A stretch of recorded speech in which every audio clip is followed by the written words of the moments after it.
All right. Welcome everybody to our podcast. I'd like to first make a disclaimer. If you hear any weird noises, I'm on dog duty, so that would be my new puppy. I'd like to introduce everybody. My name is Noah Weinstein. We got Teddy Moore, Hello. Reilly Honor, and Hello. Christopher Hoyle. Yo. Yeah, so we got a great one coming. I hope you got your coffees or your choice of drinks, whatever's warm. And I hope caps you definitely need to be on right now. yes, Definitely. of course. And yeah, I hope you cozy up. And Reilly, you want to take it away? Yeah, sure. All right. So overpopulation is detrimental to the finite resources that we rely on to sustain life for humankind because of an increase in population, which requires an increase in the production of resources. So we continue to sacrifice various aspects of the natural world in order to adequately accommodate our growing populations due to the increasing demand for resources such as timber, food, fuel, and water. All right. So some examples of this. So the percentage of forest globally has decreased by roughly 50% since pre-agricultural times, or about 10,000 to 12,000 years ago. And in specific, tropical rainforests are destroyed at a rate of 8 million hectares, and a hectare is equivalent to the size, or which is equivalent to the size of South Carolina annually. So this equates to 36 football fields of forest being removed every minute. The decreasing demand for products such as paper, lumber, and fuel is accelerating the process. And the North Carolina Forestry Association shows that the average American uses over a ton of wood each year, equivalent to roughly 43 cubic feet of lumber and 681 pounds of paper, or perhaps, and most pointedly, a single tree measuring 100 feet tall and 18 inches in diameter. Wow. And also, since the beginning of the 20th century, 22% of forest cover has been lost. And in the Amazonian rainforest, the decline is even steeper, with a 20% loss since 1970. And around 80% of deforestation has been due to the need for more pastures and areas where animal rearing can occur. And this with the growing population, could mean an uptick in deforestation unless more efficient methods of farming are developed. Also, most fisheries are endangered due to 2.9 billion people being reliant on fish as their main protein source. And as a result, 80% of global fisheries have been overfished or fished to their biological limit. And this would mean, which basically means a limit at which populations of fish would be unable to naturally reproduce to replace their populations. And as the population of Earth rapidly increases, the need for food is expected to double by 2050 to feed the predicted 9.2 billion people on Earth. Due to the increased demand for crops, the amount of and quality of certain farmland is diminishing. This is mainly caused by desertification, which is when fertile land becomes barren due to damaging human activities, and soil erosion, which ultimately lessens the amount of cultivatable land. In addition, between 1950 and 2007, the growth of world population has halved farming land per person from 0.23 hectares to 0.10 hectares. And for reference, a hectare is a square with 100-meter sides for a total of 10,000 square meters. Also, the increased conversion of grains into biodiesel, ethanol, and feed for meat production lessen the supplies available for human consumption. So our growing population requires more water to produce crops and to drink. However, water tables, which are the upper level of an underground surface in which the soil or rock are permanently saturated with water, are falling as 15 countries containing half of the world's people, a total of 3.26 billion, are overpumping aquifers. And an aquifer is any biological formation containing or conducting groundwater, especially one that supplies the water for wells and springs, etc. So this reduction in aquifers jeopardizes the propagation of drains into and in the three largest producers, China, India, and the USA, placing Why do you 170. smile like that? Sorry, guys. Oh, All good. Placing 175 million Indians and 120 million Chinese at risk of water shortage. So aquifer depletion threatens India with a 25% decline in grain production during the next 50 years, when India's population is projected to increase by 500 million or 45%. So presumably by the year 2025, 3 out of the 4 people will face some degree of water scarcity. And this is in India. So additionally, within as little as 50 years, many regions of the United States could see their fresh water supply reduced by as much as a third. So due to the increase in the population for the United States. So these are just some examples of how overpopulation impacts our natural resources. Mm. So yeah, and I mean, like, going off of that with what's happening with animals all across the planet. I mean, you already touched lightly upon the fishing problem that's been happening, but I mean, if you look at almost all species, back in 1970, when whales were being hunted, they were hunted almost to the brink of extinction. But that wasn't the first time that humanity had done that, you know, like with the dodo bird and so on and so forth. We've hunted multiple species to extinction for food, for just simple things like ivory and tusks and horns. And that's still happening now, right? Yeah, it's still happening. happening. And last time I checked, if I get this right, I think that in South Korea, on the black market right now, ivory is getting more per pound, money-wise, than gold. what? That's insane. So people are just buying ivory as cures for stuff, and it's just people want their pianos extra real. Beautiful pianos. Yeah, it's all about the pianos. Beautiful, deadly pianos. Yeah, it's ridiculous. I mean, you also talked slightly about it, Reilly, with just how many people there are and how quickly that's gone up. But since in 1960, only 60 years ago, what do you guys think the population of Earth was? 60 years ago? 60 years ago, like yeah. 3, All right. Yeah, 3 to 4 million, 3.5 or billion maybe. Yeah, that's my guess. 3 to 4 billion. Yeah, like 3.03 billion. And now, as of 2018, 7.59 billion people live on Earth. It's ridiculous. That's insane. People like to procreate. What can we say? Very true. Yeah. I mean, if you've seen David Attenborough's Netflix show, A Life on Our Planet, he even talks about that kind of stuff, just how humanity has hit this point where we've hunted out all of our predators. We can make our own food. We don't even need to leave our houses most of the time. So now we've just removed ourselves from the outside world. We really don't need to leave our houses. Like we know that now. After, that's some recent events right there. We really don't leave our houses. So yeah, exactly. Yeah.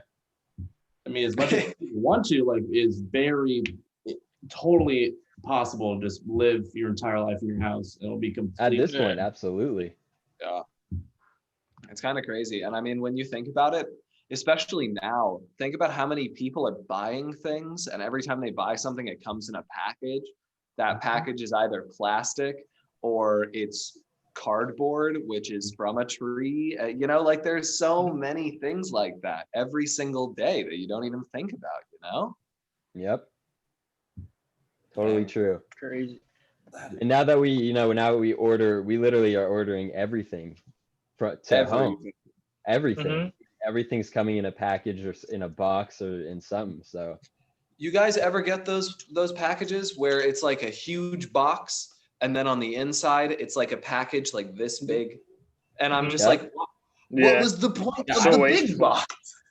And then they That's have so those like big old air bubbles that like why would like, and it's like the most sensitive thing, like a bottle, like my mom gets like vitamin supplements and it's just big box, and this thing is just like indestructible. Like you could throw this vitamin bottle at a wall. Like there's no need for like all the bubble, like all the packaging bubbles. Yeah, none of that extra stuff.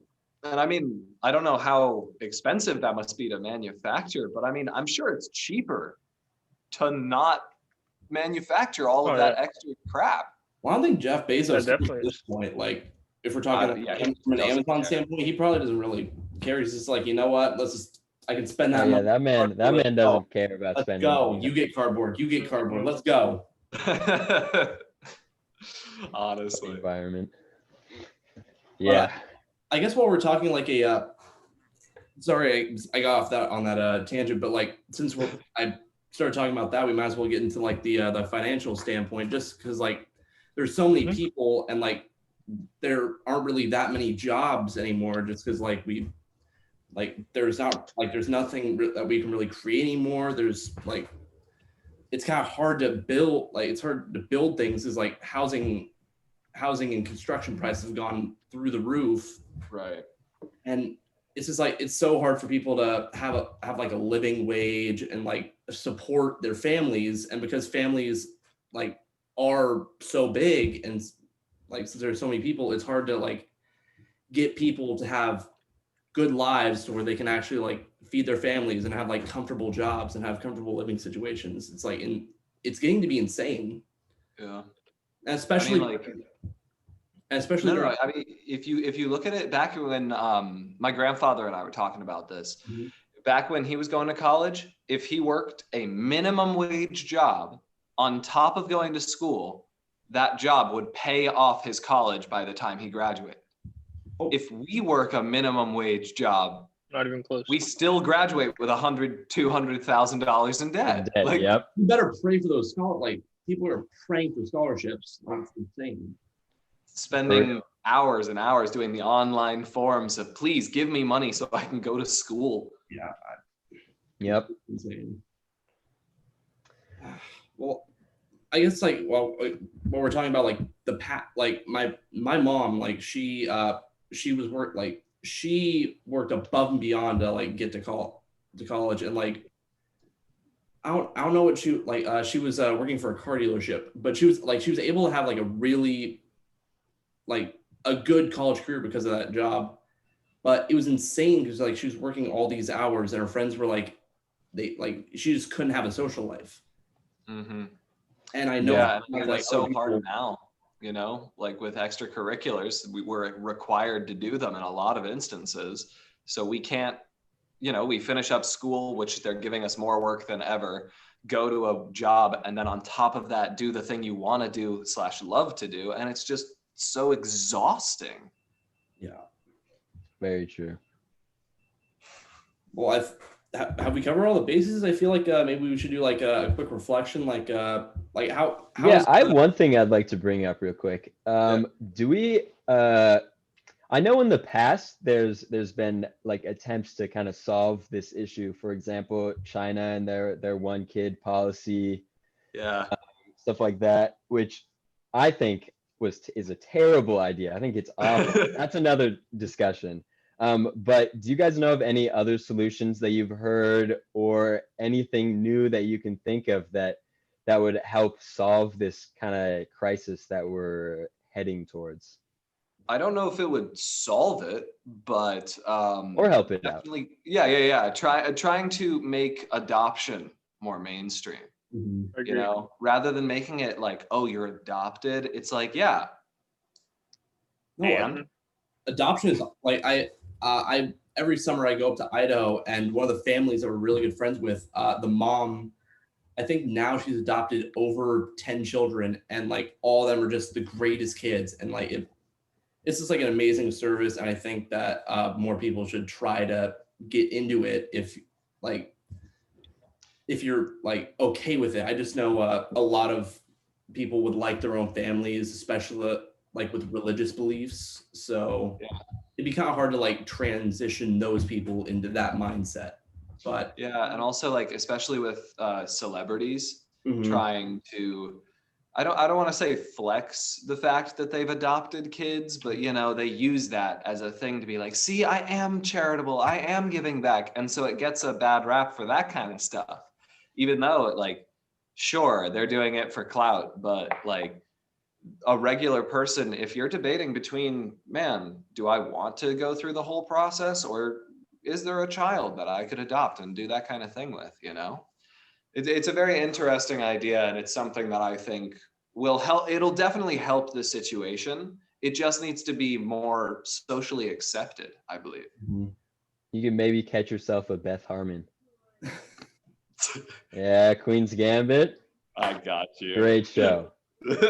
watch it. Yep, I've heard great things. Like I was hanging out with people all weekend that just could not stop talking about it. I've been meaning to watch that.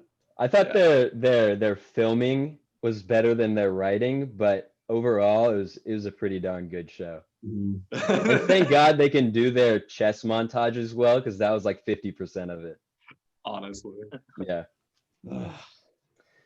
But does anybody else have any, ideas? This is a extra hard question to answer because we're talking about human lives here, or just really lives of any animal. It's overpopulation of any species. It's such a hard problem to solve.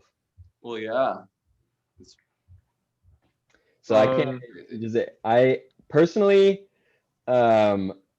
I have no, like I'm not sure exactly where we could go in solving the issue we have now. I think it's much more of a like moving forward thing, as long as I think it's an education thing at the core. Oh yeah, definitely. I agree. Because it's definitely much of like a more moving forward thing, and it's like, having 10 kids is great, but if everyone had 10 kids, like the world would just, like, probably if everyone had 10 kids by like tomorrow, like the world would just be destroyed. Yeah. Or not by tomorrow, but like if everyone alive who's having kids has 10 kids, the world would just be destroyed so fast. So it's an extra tough problem to solve. And it's a big problem too.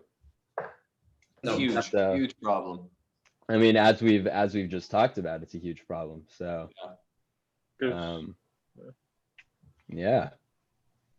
I mean, there is something with Japan, I'm pretty sure. Like, what they're doing is the people that are living in Japan prioritize their jobs first, and when they do that, their population has pretty much stayed the same for a very long time, because they put more of a priority on, like, I don't know how they would like make money and stuff like that, instead of actually like having kids.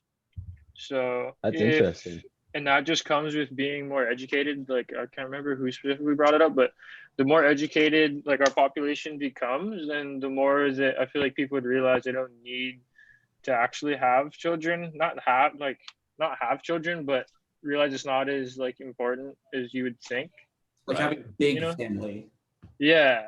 Like, you could still have kids, but you don't really need to have them. Because I'm gonna actually disagree with you on one point. I think most people will want to have kids just because it's part of our like DNA to like recreate. But yes, absolutely. Like, there's no point in having, or at least in today's world, there's no point in having 20 kids. Because back when we were on farms, having 20 kids was to help around like the job and like to help around the farm, and that's why so many people had so many kids. But now that we all live in homes, that are made for like a nuclear family of four people. If everyone has even more than that, then we keep digging ourselves a hole. For me, I know as of right now, the idea of more tiny me's running around this earth kind of scares the living crap out of me. Maybe later in life that'll change, but right now, just the thought of that kind of just makes me scared for the future. But yeah, I totally agree with the way that families are considered now, or like how families are like working around like the economy and just like social norms. It's definitely more fit for like 1 to 3 kids probably. Yeah. And if anything, like, I'm not. Oh, sorry. No, you're good, Teddy. You can go. It was my bad. I was just gonna say like my finishing point on that was just like it's kind of a better mentality now that people don't really want to have that many kids. Yeah, I mean, Agree. also we talked about the like jobs thing, how there are too many people, not enough jobs. I mean, that's just not helping anyone to have 10 more kids. You're just setting them up for failure in a world where we are struggling, you know? That's a great point. Yeah. What were you going to say, Reilly? Oh, I was just gonna say that, like, I'm not saying that people shouldn't have kids, but I feel like once we become more like technologically advanced, then we will prioritize our work over like reproducing our offspring, if that makes sense. So I'm pretty sure I watched like a little video that Bill Gates, like, he like overviewed like a graph that they like formulated with statistics now and like population growth, and the graph like tapered off at 9.2 billion and it started to go back down. And he said that the only way that we could actually like combat, or one of the only ways we could actually combat overpopulation, is by becoming more educated. So it's just a matter of time before like we get older and then we have kids and we like, I don't know, like share that kind of philosophy with them, you know? We tell them what we lived Yeah. through. Mhm. Also, I think the problem of overpopulation is starting to come to fruition a lot more recently. So I think it's Yeah. going to become much more of like a main problem starting, you know, maybe with our kids, maybe with their kids, some point in that time. I agree. Especially before, actually, 2050 is when we're supposed to hit 9.2 billion. Yeah. Someone said so. Mhm. You know, that's huge. So actually, it's probably going to become before that. It'll probably be around when we have kids. Around that time is my guess of when it's going to be started. It's going to start being as big of a problem as, you know, like climate change now, or Yeah. something like that. I think we've hit all the major points. I think we've done a pretty good job covering the bases. Nice. Anyone else have anything to say? I think it might be. Mhm. I guess Yeah. ending point. Thank you for listening. Yeah. And, Yeah, thank you. I hope that this has made people more aware of the effects of overpopulation and that there are more solutions than you would think. It's not just such a cut and dry, all bad situation. We can still do things about it. We can still fix it. We can work on it. And as you guys were just saying, education. We're educating, and hopefully this will get someone to tell someone else, you know? Great. Well, I want to thank everybody who's listening right now for giving us their time. And yeah, I guess we're ready to sign off. Anyone else Thank have you, any? everybody. Yeah, Alrighty. thank you. Bye-bye. Bye. Peace. Peace.